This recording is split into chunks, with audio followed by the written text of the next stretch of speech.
સાબરકાંઠાથી મહત્વના સમાચાર આવી રહ્યા છે। સાબરકાંઠા લોકસભા બેઠકના કોંગ્રેસના ઉમેદવાર જાહેર કર્યા બાદ આજે મોડાસા ખાતે આવેલા જિલ્લા કોંગ્રેસ કાર્યાલય પર ડોક્ટર તુષાર ચૌધરી દ્વારા બેઠક યોજાઈ હતી। ડોક્ટર તુષાર ચૌધરી જેઓ પૂર્વ મુખ્યમંત્રી અમરસિંહ ચૌધરીના પુત્ર પણ છે અને ખેડબ્રહ્માના ધારાસભ્ય છે।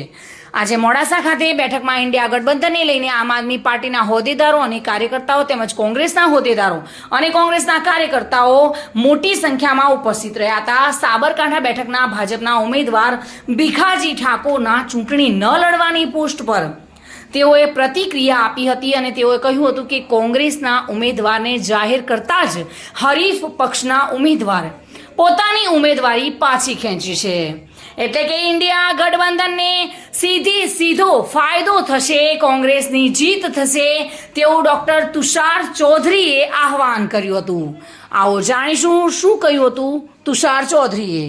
કોંગ્રેસ પક્ષે ઉમેદવાર તરીકે મારી સાબરકાંઠા લોકસભા બેઠક પર પસંદગી કરી છે।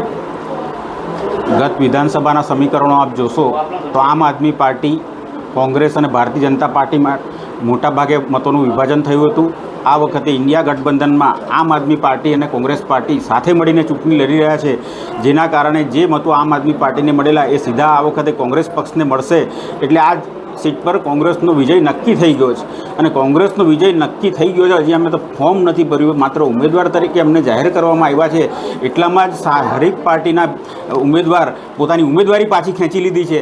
એ જ બતાવે છે કે કોંગ્રેસ અહીંયા કેટલી મજબૂત છે અને કોંગ્રેસ હવે જીતવા જઈ રહી છે। એના કારણે ભારતીય જનતા પાર્ટીના ઉમેદવારો હારના ડરથી ઉમેદવારી ખેંચી રહ્યા છે। એ એમનો વ્યક્તિગત પ્રશ્ન છે, હું શું કહી શકું, કારણ કે કોંગ્રેસ કોઈ જાતિવાદમાં માનતી નથી, કોઈ ધર્મવાદમાં માનતી નથી। સર્વધર્મ સમભાવ ને સર્વ જાતિ સંભાવથી અમે આ ચૂંટણી લડીશું। એટલે અમારે કોઈ જાતિગત રાજકારણ કરીને અમારે મતો લેવા નથી, પણ કોંગ્રેસના ભૂતકાળ ભવ્ય છે। 70 વર્ષ કોંગ્રેસે આ દેશમાં રાજ કર્યું છે। કોંગ્રેસનો આઝાદીની લડાઈમાં પણ કોંગ્રેસનું યોગદાન છે। એટલે અમારા જે કરેલા કાર્યો છે એના પર અમે આ ચૂંટણી લડીશું। કેટલા મતોથી વિજય થશે શું લાગે? નહીં, મતોથી વિજયની વાત તો મતદાન થાય પછી કહી શકાય। અત્યારે તો હજી અમે પ્રારંભિક તબક્કામાં છે। ધાર્મિક ભટ્ટ સાથે bureau report, today Gujarati news.